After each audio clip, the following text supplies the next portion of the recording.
I've owned a lot of old cars in the past. I'm not a car mechanic, I'm just self-taught. As you'll see from some of my previous videos, I did own an Australian VE Valiant, which is similar to a Plymouth Valiant, built under license in Australia. This time I've bought a Chrysler New Yorker made in '65. Now, why did I choose this car? Well, I wanted something affordable with chrome. So you see we've got plenty of chrome. 50s cars obviously have more chrome, but I was after something with a 3-speed automatic gearbox. 50s cars tend to be 2-speed. It's a Chrysler, it's got the Torque Flight 3-speed gearbox, which is sort of pretty indestructible, and it was built right up until I believe in the 80s. This car's been resprayed. It's got clues as to why it was well looked after. We've got the golf club sticker still in the window. You can tell it's been, you know, it's got a reasonably good respray. The other thing gives you a clue. Up on the sun visor there, you can see the remote garage door opener, which suggests that it's been kept in a garage, which is good. Obviously I inspected everything underneath, and the only bit of rust I can find is a tiny little bit of rust in the floor, in the footwell. Underneath though, it's actually remarkably good. So there you go. The other thing is, it's obviously the interior's been retrimmed, I think. It's in remarkably good nick. It's got the floor protectors. I don't know if these were originally clear, but these plastic floor protectors show, you know, the previous owner obviously looked after this car, and that's good. And it's done about 70-something thousand miles. When you have cars like this, people go, ooh, what's the fuel consumption like? The fuel consumption is really bad. It's not relevant. Over my lifetime I've owned lots of old cars like this kind of thing. You never do more than about 1,000 miles a year in them. You put them on a classic insurance policy. The insurance policy is actually really cheap, and yeah, the fuel consumption is just pretty much irrelevant. Don't worry about it, just enjoy the drive. This is a 6.8 litre engine. It's a 413 cubic inch. The year after, 1966, it went up to 7.2 litres.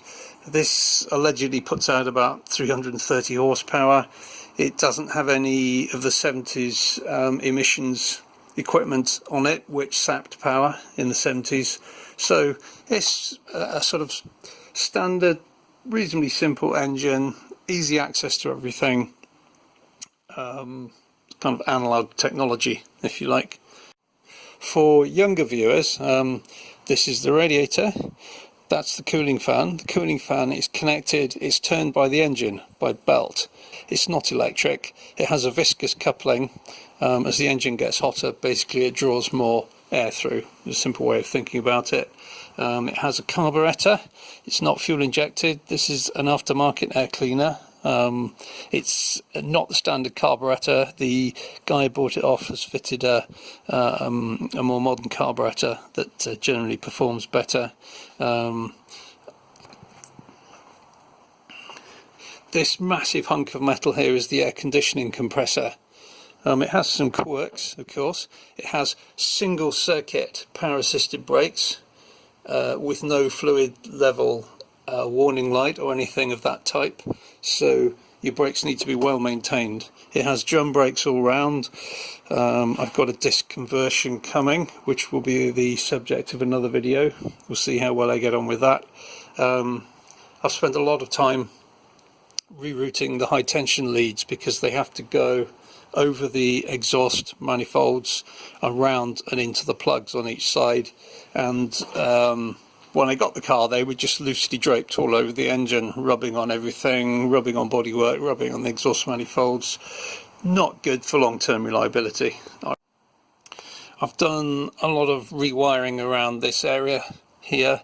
Put a modern voltage regulator in it that's not electromechanical, it's electronic. The problem you have with cars, old cars, is there's a reason why they're well looked after and then suddenly they get put in a garage and never used again. One is the owner may become ill, another is there's a problem. So this car was clearly well looked after at one point, and then it got put in a garage. Why did it get put in a garage? There's a known fault with the old Mopars of this era, in that all the current that's used by every aspect of the car goes through the bulkhead through an ammeter to show you the current consumption, and then back out through the bulkhead to all the systems of the car. And what happens is one of the wires was rubbing on some bodywork and caused an electrical fire and complete mayhem in the wiring loom. It's a known fault. The fix isn't too difficult, but obviously I had to dissect out all the melty wires and replace them with good wiring and test each circuit, and add a load of extra fuses just for my own peace of mind. We just go through the jukebox style interior. This handle here, that opens the quarter light. The giant handle there opens the door, and the windows are actually electric.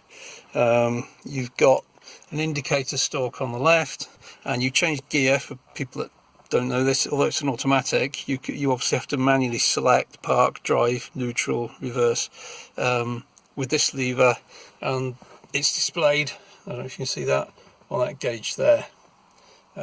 We've got an air conditioning system, a modern radio, and the key thing about this car is the ash receiver. Because it was a more upmarket car, it's not an ashtray, it's an ash receiver, folks, and there it is, the world's biggest, if it'll open, there we are, world's biggest ashtray.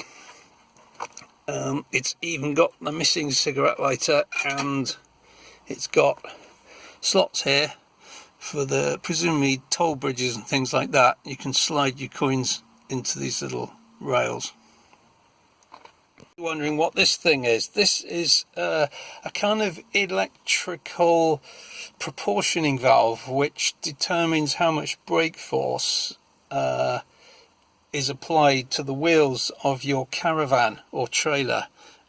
This thing had a tow bar at one time and towed a caravan which had its own braking system that was electrically powered. It's a Kelsey-Hayes brake proportioning valve contraption, and there's a load of very dodgy wiring to the back of the car which I had to remove, which was just woven throughout the chassis rails. So in case you're wondering, that's what this is. This needs a bit of a tidy up. I'm just fitting a temperature gauge. It doesn't have a temperature gauge, it just has a temperature warning light, which for me is not really enough. And as you can see, we're in lockdown. It's the year 2020, and if you're stuck at home, not allowed to do a lot of things, working on your car is actually quite a good thing to be doing.